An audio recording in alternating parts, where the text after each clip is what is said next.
Hey the people, how you doing? So, today we have the video comparison between the iPhone 12 and the Galaxy S21 Ultra. I mean, this is kind of an infamous comparison, best of Samsung versus the best of Apple. And I think it's reached its peak this time around, especially in the video department, because you'll see soon enough why I say that. And of course, I do want to say that this isn't the fairest of comparisons because the iPhone 12 costs way less compared to the S21 Ultra, so I will be pointing out where the iPhone 12 Pro or Pro Max could have done a slightly better job. Alright, so we have 4K 30 on both of these cameras, and just looking at it right now, I think the iPhone has a little bit more wider field of view, but one thing that I did notice is that if I shift a little bit towards the highlight, you can see how much faded the iPhone looks compared to the S21 Ultra. Now this is something I noticed even in some photographs before. You can check out the full photography comparison, but basically it seems that handling highlights and this fading out the image like that, that's something that happens a lot on the iPhone compared to the S21 Ultra. Now obviously there are going to be other differences as well, I'll talk about them soon. And secondly, we have 4K 60 coming up as well. So this right here is 4K 60, and well, I think at least like looking at the viewfinder, it's pretty similar. But how well the highlights are controlled and all that, I'll talk about this soon enough. It seems like both are kind of blowing it out a little bit more on the S21 maybe, but I'll talk more about them later on. And well, we'll see how both of these fare. The audio and everything is gonna come later. So for selfie video in 4K 30, well, yeah, as I pointed out right there, the iPhone 12 with its faded and weird look, I'm not a fan of that. I do not like it. And another thing, the iPhone 12 has a lot of smudging in the details, especially on my shirt and all that, and a little bit in the shadows as well. The grain is also much higher on the iPhone. I'm not entirely sure why all this is happening. I mean, at the end of the day, there was a ton of light in the shot. So I'm not entirely sure why so much grain is present on the iPhone. The S21 has some amount of it, but it's not nearly as high as the iPhone. The S21 also has much higher contrast, so that is something to keep in mind. You may or may not like that. And secondly, the highlight control is very similar on both. I actually prefer the colors on the S21 a little bit more. It is a lot more accurate in terms of the color balance. So yeah, overall, the iPhone doesn't seem to be doing that good a job, at least in this condition. I mean, we are testing out harsh conditions here. That's where we'll find the real differences after all. But in terms of 4K 60 here, I can definitely say that the iPhone does have better dynamic range. In numerous cases, it controlled the highlights on my face much better compared to the S21 Ultra. It did blow out in some instances, but not nearly as high as the S21 Ultra. Also the skin tones. I'm not a huge fan of how orange I look on the iPhone 12. I mean, that's kind of like the style of iPhones. Usually the skin tones are leaning towards that color, but it's a bit too exaggerated. At least like in this instance. Usually the iPhone does a better job, but not here it seems. And finally, audio. I do think it's a little bit better on the S21 Ultra. Yes, it's not as loud as the iPhone, but it does a slightly better job in terms of isolating my voice a little bit more, reducing the background noise and all that. I think it sounds a little bit more pleasing. As for 4K 30 with the rear cameras here, well, it's gonna be very similar for the most part because at the end of the day, these are flagships and these are daylight conditions right here. So basically you're gonna have very similar overall video quality as such. Stabilization is also once again very similar on both. The one major difference here is that the higher contrast on the S21 Ultra is actually doing a better job in terms of removing that flat look that the iPhone's got here, especially in the shadows. It looks very faded and I'm not a huge fan of that. You might be, so pick your poison right here, but for me at least, the higher contrast looks much more pleasing on the S21 Ultra. As for dynamic range, well, overall, I do think that the S21 Ultra and iPhone are mostly evenly matched right here. The S21 Ultra does have much less lens flare when pointing towards the sun. Now 4K 60, well, this is very interesting. I found something here.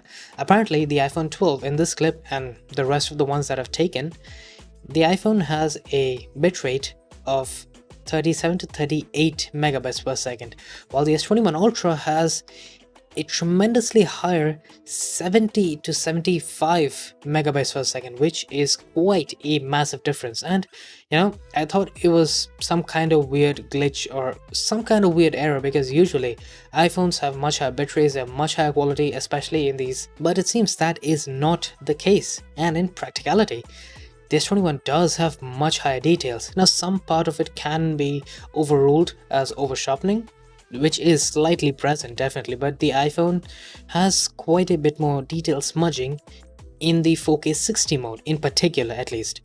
In 4K 30 that problem wasn't really present, but in 4K 60 it appears that there is quite a bit of diminished detail on the iPhone. As for colors, it's actually much more accurate on the S21 Ultra. The iPhone once again has a slightly faded look every now and then, and it just quite often doesn't look very nice, especially due to the lack of contrast. And add to that the diminished detail, the 4K 60 really doesn't look that nice. Now to test out the versatility of the S21 Ultra right here, well, we all know how good that is. So switching over to the ultra wide, and this is all in 4K 30. We can also do 4K 60 on all cameras on the S21 Ultra. This is the first for Samsung, and the same applies for the iPhone. Now we can obviously zoom in up to 3 times optically on the S21 Ultra. And as you can see, there is tremendous amount of quality and a surprisingly high degree of stabilization overall. But we can actually go way further right here. We can go up to 10 times optical zoom, and that, honestly, I don't really know where I would use 10 times zoom in video, but maybe a use case exists, and to be honest, I'll never say no to high degrees of versatility, especially such high quality ones. As for the iPhone, well, I don't think I have to mention it, but it doesn't even stand much of a chance compared to the S21 Ultra. We can go over to the ultra wide, and here I just want to point out that the shadows look very smudged up, and because of the lower contrast it doesn't really look very nice. As for zoom, we do not have optical zoom here, so we can go up to 3 times zoom, but other than that there really isn't much in terms of versatility on the iPhone. As for super steady, well, the S21 Ultra can now do 1080p up to 60 frames per second, and that's quite impressive if you ask me, because as you can see, the stabilization you can get on the S21 Ultra is far superior compared to the iPhone. But the fact is that every other aspect of the video is better on the iPhone, because we have much better details, we have much better dynamic range. I mean, there are so many places that are blown out on the S21 Ultra, and I guess it's understandable. The S21 Ultra is using the ultra wide camera here, and it obviously doesn't care much about dynamic range. The major focus of super steady is obviously going to be stabilization, and I gotta say, Samsung did a fantastic job in making sure super steady does its job tremendously well, as you can see right here. Now moving indoors, we have a stupidly backlit situation. I mean, this isn't the most realistic one right here, but I wanted to see just which one would be able to bring out more details in the shadows. And yeah, I think the win goes to the iPhone, because the S21 Ultra, although not bad in terms of video quality overall, it does have more grain in the shadows, but the biggest problem with the S21 Ultra right there is that it has this terrible amount of smearing whenever there's a little bit of motion. It certainly does not look nice. But the moment we switch over to 4K 60, well, then things kind of take a U-turn right here, because the S21 Ultra, yes, it does have some amount of smearing, although not as bad, presumably because we have a higher frame rate here, but nonetheless, I do think that the iPhone 12 does stand a chance, because that amount of flickering, it looks horrible on the iPhone. I don't know why it has so much flickering. I mean, if both of them had flicker, then I could understand that it might have something to do with the lighting, but that's really not the case. The S21 Ultra has no flicker at all. It's looking basically perfect, except for the slight amount of smearing in the shadows and all that. Now moving on to a medium lighting situation. This is like kind of replicating the indoors lighting situation that you can have, and well, I gotta say the S21 definitely looks better here, because it has much less grain in the overall background, and then especially in the shadows. Because the iPhone, I mean, I get it, it has a much smaller sensor compared to the S21 Ultra, and so it has to just ramp up the ISO, and that induces a ton of noise. There's only so much that the software can compensate for that. The S21 Ultra with its larger sensor is definitely at kind of a hardware level advantage here. I think the iPhone 12 Pro Max, in this case at least, would do a slightly better job. As for focusing, well, overall, I gotta say, the S21 Ultra is not bad. It is very fast, but the iPhone does feel a tad faster, especially when moving back and forth. I feel like the S21 Ultra just takes like half a second more to focus on Valentine, while the iPhone does it just again, a little bit faster. It's not a huge difference, but a difference nonetheless. As for 8K video, now this is in a similar medium lighting and indoors lighting situation right here. And obviously we have 4K on the iPhone, we do not have 8K or anything like that. And man, there is a tremendous crop going on here. You can see there is a massive difference between the iPhone 12 and S21 Ultra. And as for the resolution, well, I gotta say, you're not really getting, 8K, realistic 8K quality, but you're definitely getting better quality and better details than the iPhone 12. That much is for certain, at least. In the situation, in even imperfect lighting situation, I would say that the S21 Ultra is definitely doing a fantastic job in bringing out all the details right there. I mean, that is what 8K is for. So it's nice to see that we can actually use it in less than ideal situations as well. That, to be entirely honest, was not the case before. And now finally we have low light video. And here, although I think that the S21 Ultra has better colors, it has slightly better detail and much better noise reduction and overall much less grain compared to the iPhone 12. I still think the iPhone looks overall better because it doesn't have the smearing. Now we have the smearing back again. This is because of the motion blur problem or shutter speed problem, whatever that may be. I have a feeling that this might get resolved later on with software updates, but as of this moment, I think that this is a major problem in video. The smearing is very much visible and it does not look very nice. The iPhone on the other hand has no such problem, and secondly, I do think that the iPhone has better focusing speed, and this time the difference is a little bit more noticeable. And as a matter of fact, the iPhone 12 Pro and Pro Max with their LiDAR scanners would actually do an even better job compared to the iPhone 12 when it comes to focusing in low light. The LiDAR is kind of made for that. Now for HDR video on both of these, we have Dolby Vision on the iPhone and HDR 10 Plus on the S21 Ultra. I really wanted to ramp things up to like a few levels above anything we've done before. This is direct backlight and it's pretty nasty. As you can see, the S21 Ultra has almost zero shadow detail and it's completely dark. The iPhone on the other hand, man, I'm speechless here. I really don't know how to describe the iPhone's image. It's tremendously good. I mean, I didn't really expect it to be this good. I'd expected it to be better than the S21, but not this good. I mean, it's tremendous. That's a huge difference there. I did try out tap to expose as well, and even so, I like the iPhone much better. It looks even better now, which is just unbelievable. I mean, looking at the highlights especially, you can see that the iPhone, it is blowing it out, but it is blowing it out in a much more pleasing manner. The S21 has a lot more artifacting going on in the highlights. As for night mode time-lapse, well, the interesting part here is that even though the iPhone and S21 both have 4K night mode time-lapse, the S21 is quite a bit better. Not only does it have better details, less grain, and much more accurate colors, the iPhone, for some reason, it has a ton of weird artifacts and flickering going on. You can see it's happening every now and then, and I guess it could have happened because there was some wind blowing today, but nonetheless, I think that the S21 is definitely handling the situation much better compared to the iPhone. Now finally, we have slow motion. This is 1080p 240 on both, and once again, terrible amount of flickering going on the iPhone. It does not look nice.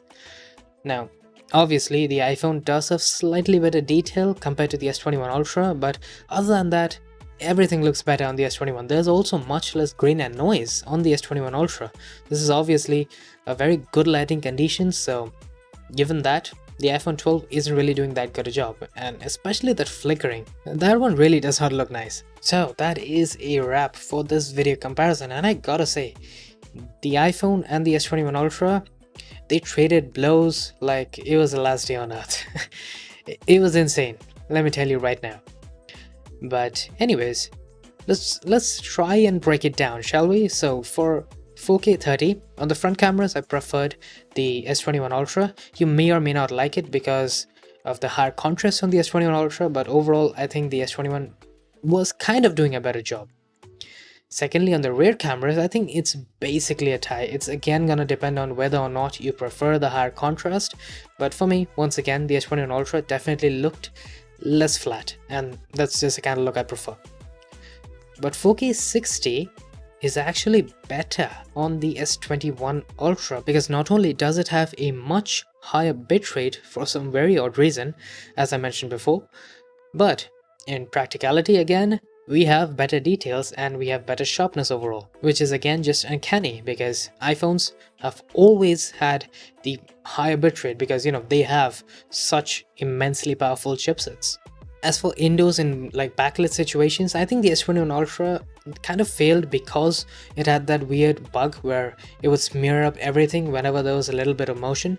That problem wasn't really present on the iPhone, which is primarily why I preferred the iPhone in the harsher backlit conditions. But when it comes to normal conditions like in medium lighting and indoors lighting, which is actually primarily the situations where you might want to use your flagship for video quality, well, there actually I feel like the S21 did a better job. There was definitely much less grain on the S21 Ultra, which is primarily why I prefer the S21 so much.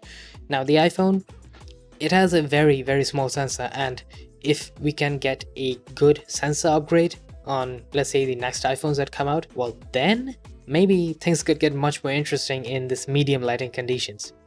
Low light, it would have been a win for the S21 Ultra had it not had so much smearing once again. I think this needs a software update and it needs to be fixed because I don't really remember seeing this kind of awkward smearing before, so it might be a problem that's specific to the S21 Ultra. So overall, which one actually takes a win here? I honestly don't know for sure, but if I were to pick one, I would pick the S21 Ultra because it does 4K 30 almost as good, if not at times slightly better. At least it speaks to my taste when it comes to 4K 30, and in 4K 60 I feel like it does a better job. So I mean, it's good, it's fantastic, and then you add to that the versatility and everything. I would prefer to have the S21 Ultra when and if I wanted to shoot video because I can shoot it at numerous angles with numerous zoom levels, and that matters to me. And obviously, depending on what matters to you, I would say that both the latest iPhones and the latest from Samsung actually stand a very good chance of convincing you to buy them for their tremendously good video quality at this point. And personally, I don't really think that iPhones are anymore at that crazy pedestal where their video quality is completely and utterly invincible. That's not really the case, at least not anymore. So that is it for today. I hope you guys enjoyed. If you did, do hit that like button, subscribe if you haven't already, and I will be seeing you guys later. Cheers.